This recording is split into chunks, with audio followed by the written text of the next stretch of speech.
আসসালামু আলাইকুম। আপনারা কেমন আছেন? আশা করি ভালো আছেন। আমিও আপনাদের দোয়ায় ভালো আছি। আজকে আপনাদের সামনে নিয়ে আসলাম লাউ শাক দিয়ে শুটকি রেসিপি। তো দেখতে থাকুন। যারা না পারেন তারা শিখে নিন, আর যারা পারেন তো আলহামদুলিল্লাহ। আমিও এক সময় পারতাম না, আমিও দেখে দেখে শিখেছি। তো দেখুন, দিয়ে দিলাম পেঁয়াজ কুচি আর রসুন কুচি, কারণ শুটকিতে একটু রসুন বেশিই লাগে। এই তো শুটকি ধুয়ে গরম পানিতে ধুয়ে নিয়েছি। আর লাউ শাক, একটা মূলা ছিল, আর গুঁড়ো আলু মানে ছোট আলু, এগুলি দিয়ে শুটকি রান্না করব।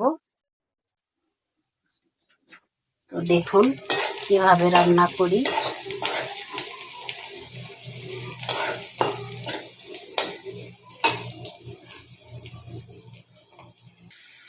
এই তো পেঁয়াজটা ভাজা হয়ে গেছে। একটু পানি দিয়ে মশলা দিয়ে দিব। হলুদের গুঁড়া, মরিচের গুঁড়া, একটু আদা রসুন বাটা দিব। অনেকে বলতে পারেন শুটকি তো আদা রসুন খান। হ্যাঁ, আমি আবার একটু আদা রসুন সব তরকারিতে ব্যবহার করি। আদা রসুন ছাড়া মনে হয় মশলাটা পারফেক্ট হলো না। রসুন কুচি দিছি, তারপরে একটু আদা রসুন বাটা দিলে তরকারির টেস্ট একটু আলাদা হয়।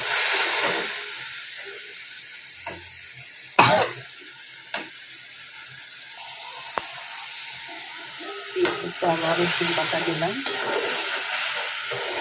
মশলাটা একটু কষাবো ভালো করে। পরে রসুন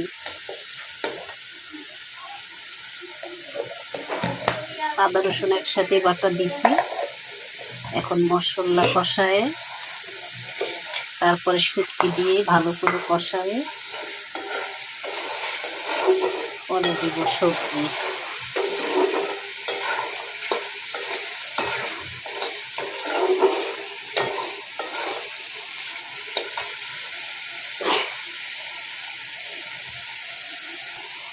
মশলাটা কষানো হয়ে গেছে, এখন শুটকি দিয়ে দিলাম। শুটকিটাও ভালো করে কষাবো।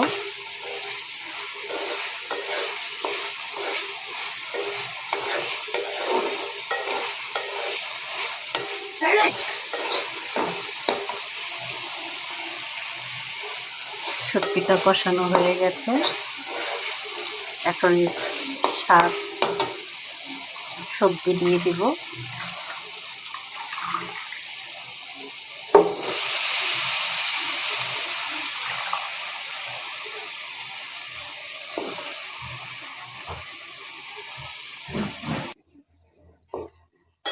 শাকগুলো নাড়াচাড়া দিয়ে একটু কষায় নিব।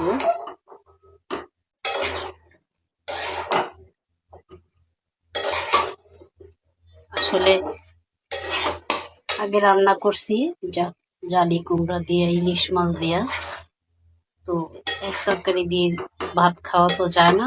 ঘরে ভাবলাম কিছু নাই, ও কি করি। পরে একটা মূলা ছিল, কিছু শাক ছিল, তো ভাবলাম শুটকি যাতে আছে এটা দিয়ে আর একটা তরকারি রান্না করে ফেলি। তাই ভাবলাম আপনাদের সাথেও শেয়ার করি। অনেক সময় ঘরে কিছু থাকে না, শুটকিটা তো থাকে। আর শাকসবজি, যে কোনো শাকসবজি দিয়ে শুটকি রান্না করা যায়। সুন্দর হলো।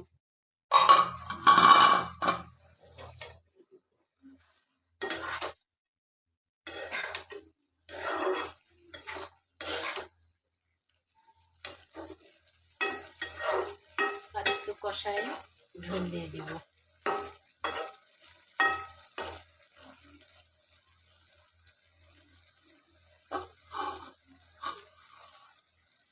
হয়ে গেছে, এখন বেশি দিব না, অল্প কিছু ঝোল দিব। সিদ্ধ প্রায় হয়ে গেছে। আর এটা তো আমি ঝোল রাখবো না, একটু মাখা মাখা করবো।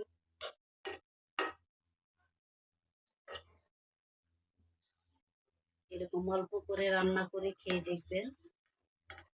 যারা শুটকি পছন্দ করে তাদের জন্য ভালোই লাগবে।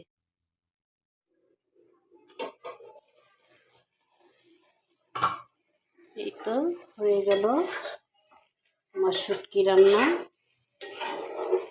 দেখেন ঝোল বেশি রাখিলে এতটুক থাকবে, চুলার থেকে নামালে আর একটু টেনে যাবে। তো রান্না শেষ, আলহামদুলিল্লাহ। আপনারাও ট্রাই করে দেখবেন, আশা করি ভালো লাগবে। তো আজকে তাহলে এখানেই বিদায় নিচ্ছি। আবার নতুন কোনো রেসিপি নিয়ে আপনাদের সামনে আসব। আসসালামু আলাইকুম ওয়া রাহমাতুল্লাহি ওয়া বারাকাতুহু।